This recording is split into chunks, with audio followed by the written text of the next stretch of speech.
Halo teman-teman. Nah, kembali lagi dengan saya Edith Helena.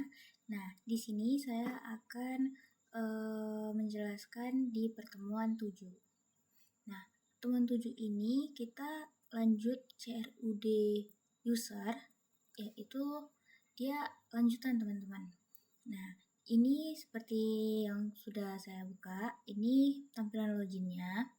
Namun yang kemarin tuh kan kita kalau loginnya harus klik kan teman-teman, nama username terus password. Nah, di sini kita harus register dulu teman-teman, registrasi dulu biar misalnya yang belum punya akun bisa daftar nih di sini dulu gitu. Nih, pertama kita register dulu. Ini kita buat nama kita aja.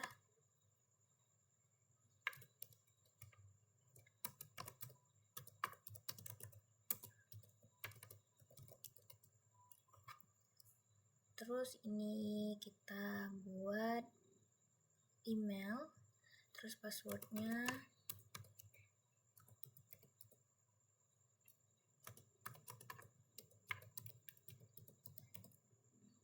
ini kita daftar ya teman-teman.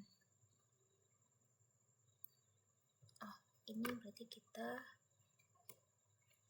iya teman-teman, sebelumnya saya sudah coba dan misalnya gini deh ya, nama Helena,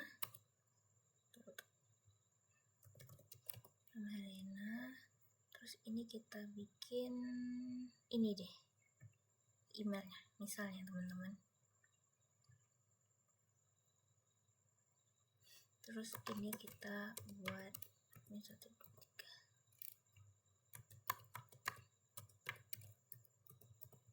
3. Ini bisa atau enggak? Nah, gitu teman-teman. Karena sebelumnya saya sudah masukkan emailnya, udah mendaftar, jadi email yang sudah didaftar tidak bisa lagi teman-teman diaktifkan lagi, didaftar lagi ke situ. Nah, di sini kita mungkin pakai email lama aja ya teman-teman.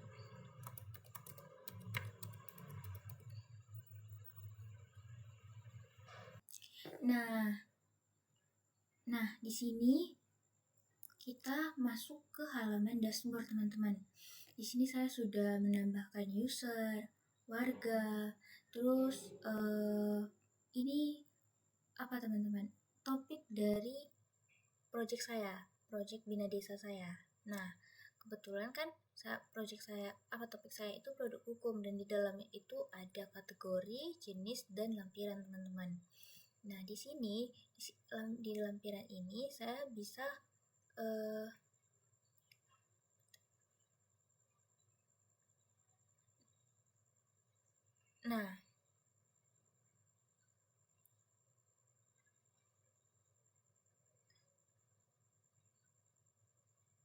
nah di kategori dokumen ini teman-teman, kita bisa menambahkan kategorinya teman-teman. Nih, saya coba ya. Kategorinya misalnya apa ya?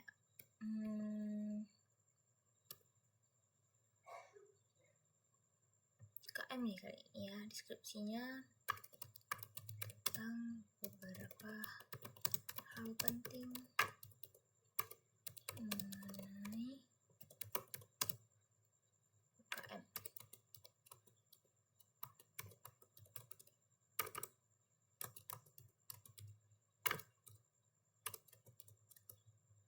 Ini coba kita simpan ya teman. Nah, di sini dia bisa menambahkan, dia juga bisa mengedit, terus dia juga bisa menghapus teman-teman. Begitu juga dengan di data produk hukumnya udah seperti yang kita tahu tadi ya, apa yang pertemuan sebelumnya teman-teman. Terus di sini ada warga. Di warga ini kita bisa tambah warga teman-teman. Misalnya ini pilihannya nih perempuan, pekerjaannya mahasiswa, ini aja teman-teman. Namanya kita pilih Ayu, agamanya Kristen, passwordnya bebas ya teman-teman. Nah, ini kita coba simpan. Nah, dia bakal tersimpan dan dia juga bisa mengedit ya teman-teman, dan bisa menghapus. Nah, gitu. Sama juga dengan user. Nih, saya juga sudah menambahkan nama saya gitu yang tadi kita daftar teman-teman. Kita juga bisa tambah user. Nih, nama lengkap. Nih.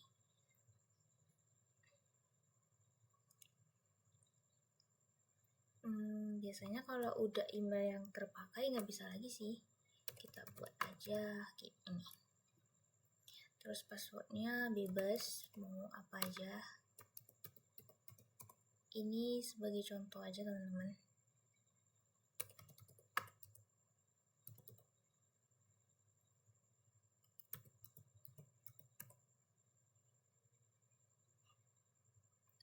Tersimpan.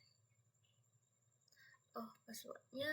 Nah, oh iya teman-teman, di sini passwordnya tuh kita harus minimal 8 karakter. Jadi pastikan huruf depannya harus kapital. Nih. Terus kita ulangi lagi. Coba. Nah, bisa teman-teman, dia terdaftar gitu teman-teman. Mungkin ini aja yang di bagian dashboardnya juga udah, tapi ini belum ya teman-teman, belum bisa. Teman-teman, di bagian dashboardnya ini juga belum bisa ditampilkan ya teman-teman, ditekan gitu, karena ini cuma kita mengarah tabel sidebar-nya aja gitu. Oke, sekian dari tampilannya, dari yang template referensi. Kita lanjut ke codingan. Nah, di sini kita akan membahas pertama di user controller ya teman-teman. User controller ini saya sudah menambahkan beberapa function gitu teman-teman, yang bisa mengarahkan semua ke dashboard gitu. Nah, di sini tadi di pertemuan 6 saya kan belum menambahkan user teman-teman. Nah, di sini ini adalah pemanggilan user teman-teman. Jadi ini user berhasil ditambahkan gitu di bagian yang tadi ini, di sini di bagian user. Nah, ini semua teman-teman, codingannya itu yang ini teman-teman. Nih, jadi dia akan ngasih tahu bahwa user berhasil ditambahkan gitu. Di sini juga ada function edit untuk semua bagian usernya juga gitu. Terus ada update, misalnya ada nama yang salah atau namanya mau diperbaiki, atau passwordnya tidak boleh kosong, ini semuanya ada di update teman-teman. Nah, terus ada juga function hapus, misalnya dia tidak cocok itu dengan yang user ditambahkannya, dia bisa menghapus. Nah, terus di sini juga ada kategori ya teman-teman, kategori dokumen. Kategori dokumen ini saya juga udah menambahkannya teman-teman, karena sebelumnya saya belum menambahkan. Nah, sama juga teman-teman, dia ada hapus, update, dan edit. CRUD-nya ada juga di sini teman-teman, sesuai. Dan ada saya nambahkan warga controller, dimana validasinya itu ada nomor KTP, nama, jenis kelamin, agama, pekerjaan, telepon, dan email teman-teman. Dan itu wajib diisi. Nah, dan dia juga ada memberitahu bahwa sukses, dia data warga berhasil ditambahkan gitu. Nah, di sini kita masuk ke user PHP udah, terus saya ada warga PHP. Nah, terus di sini saya nambahkan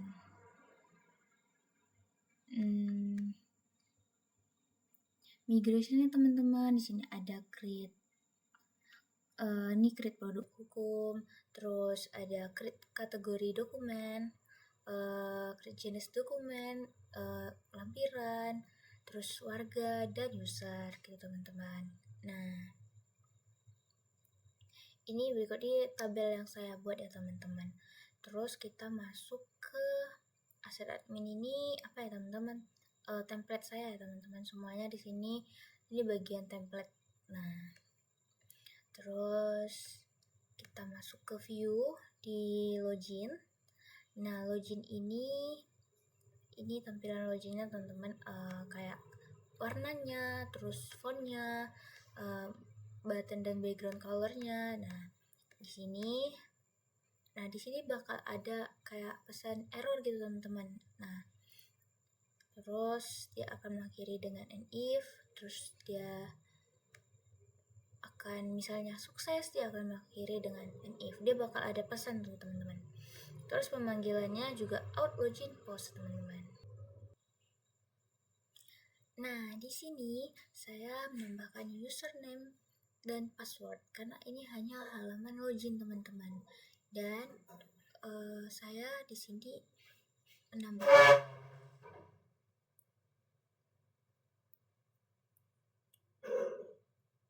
Nah, di sini saya loginnya tuh menambahkan link halaman register.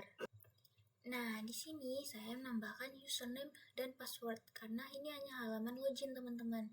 Tapi di sini saya menambahkan link halaman register.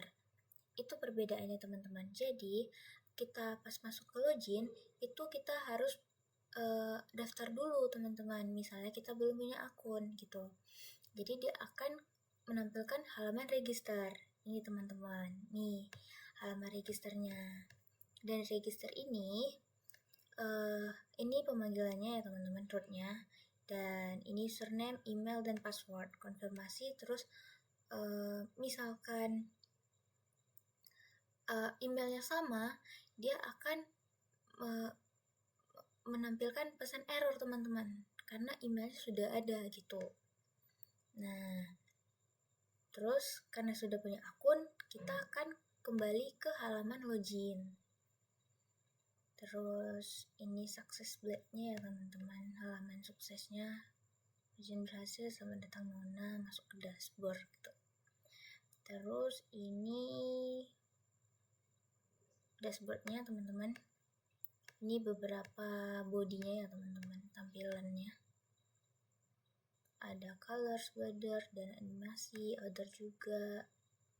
Nah, ini ada login screen, login register, forget password. Nah, ini di teman-teman bisa dilihat. Nah, terus kita masuk ke index. Di sini ada header, terus ada statistik cards-nya teman-teman. Nah, total dokumen, kategori, jenis, dan lampiran. Nah, baru dashboard statistik.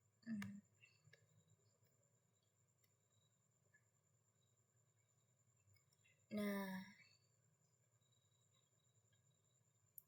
terus ini ada create build PHP tanpa jenis dokumen. Ini dia teman-teman, tampilannya yang tadi di jenis ini. Jenis dokumen teman-teman. Nah, terus dia simpan dan kembali deskripsi nama jenis dokumen. Terus di sini juga pakai @csrf ya teman-teman.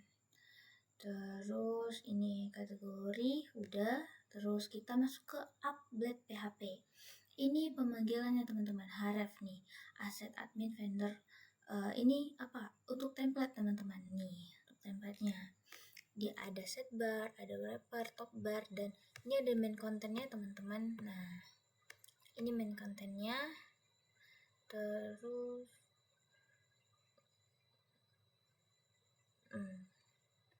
terus footernya include. Nah,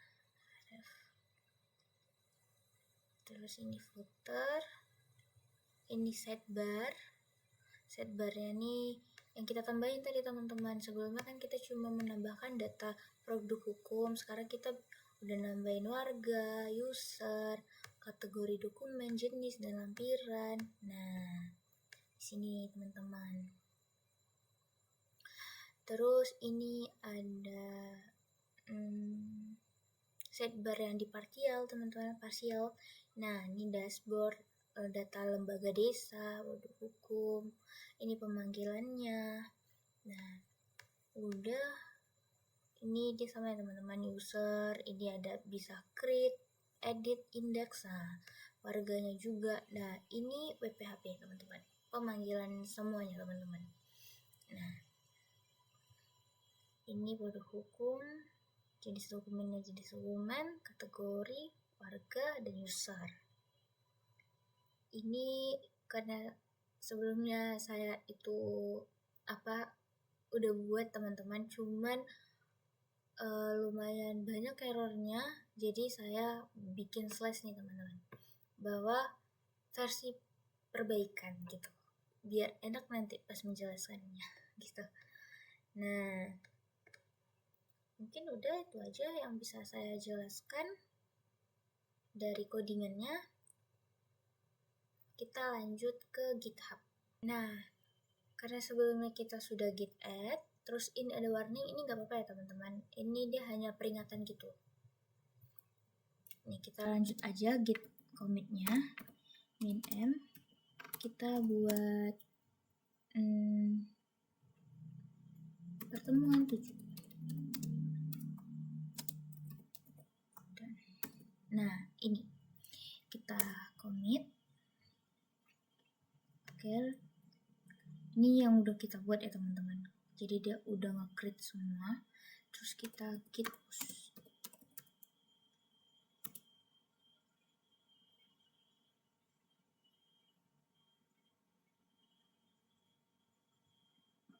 Ini dia lumayan lama ya teman-teman. Nah di sini udah done dia, terus ini dia master, terus kita git status. Nah udah clear. Kita akan ngeceknya di GitHub kita. Mana GitHub, kita tambahkan aja di sini. Kita cari GitHub. Oke, ini kita refresh dulu biar baru ya. Nah, di sini udah masuk tuh commitnya. Ini dia, pertemuan 7 done. Oh, nah, udah masuk ya teman-teman. Oke. Kita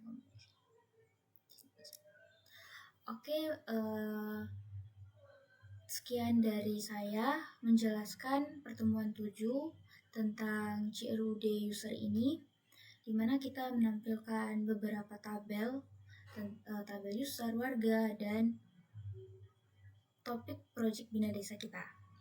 Nah, terus di sini juga saya menambahkan register. Jadi sebelum login tuh kita harus registrasi dulu, dan juga udah menjelaskan beberapa codingan, dan juga udah meng-git push-nya di GitHub. Sekian dari saya ucapkan terima kasih. Bye-bye.